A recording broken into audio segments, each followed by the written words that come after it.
Hello, my lovely Libras, and a very warm welcome to your April 2020 horoscope. This is the half-year point for you. This is the point at which we get a full moon in Libra coming up this month. So it's a good time for really looking back 6 months. How do you feel you're doing since last birthday?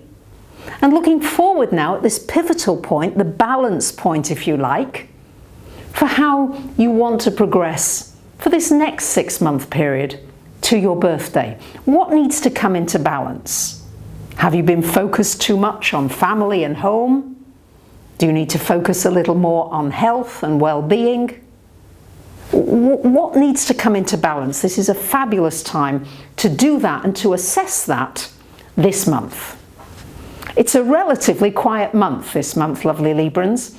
We've had an awful lot going on these last months. And don't worry, the next couple of months will be very nice and busy again, with Venus, your ruler, going retrograde and Mercury going retro too.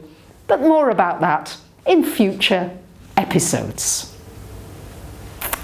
Your ruler on the 4th is going into this 9th house for you, Venus. This is a wonderful time for meeting somebody from overseas. Could be a friendship, could be a love, somebody from a very different culture to you, and you just fall in love with this person. And it could be a friend. You know how you meet somebody and you just have that interaction, that mental stimulation, great conversations. That's the kind of thing this Venus energy can bring. It could also bring a resolution of a legal situation, something coming possibly in your favor. It's a wonderful time for traveling, for planning a trip, for going to somewhere that you'd love to go, and also for developing your spiritual antennae. Would you like to study astrology, tarot, energy healing, all of these areas? If there's an area that you love, it's a wonderful time for studying it this month. And as I mentioned earlier, the full moon happening on the 8th in your sign, lovely Libras. So this is an opportunity to look at yourself. Yeah, really look at yourself in the mirror. Really say to yourself, how am I doing? How do I feel I'm doing? And maybe look at the major life areas.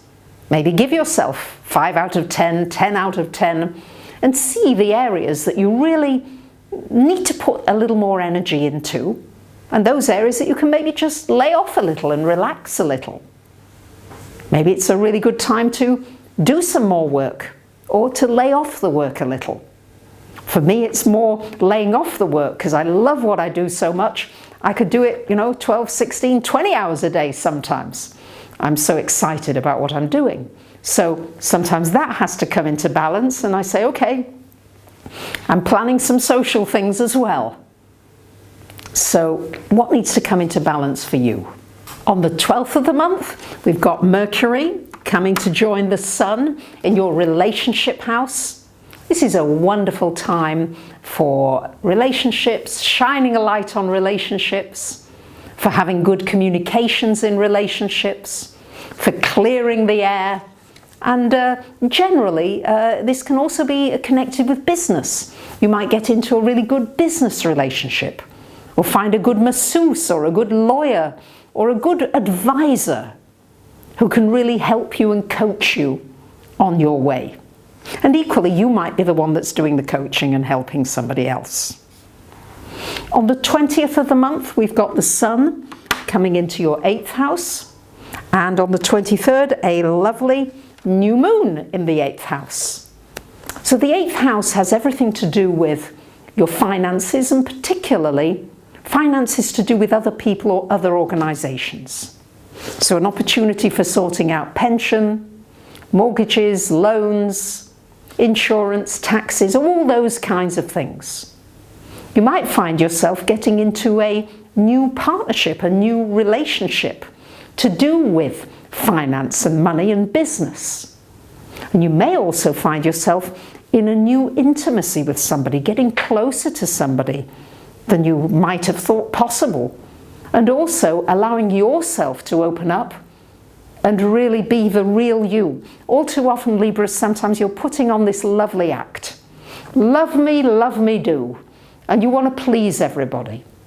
Well, the 8th house is not too much about pleasing people, but it's about being honest about you, your feelings, your emotions, your needs, your wants, your desires. Powerful stuff. So, Mars is in the 5th all month, a great month for romance, for creativity, and for doing anything that takes you into a childlike mode where you can feel youthful and fun. Just generally make sure you're putting some energy into having some fun. I hope you have a wonderful month. Thank you for liking, commenting, sharing and subbing. Bye for now.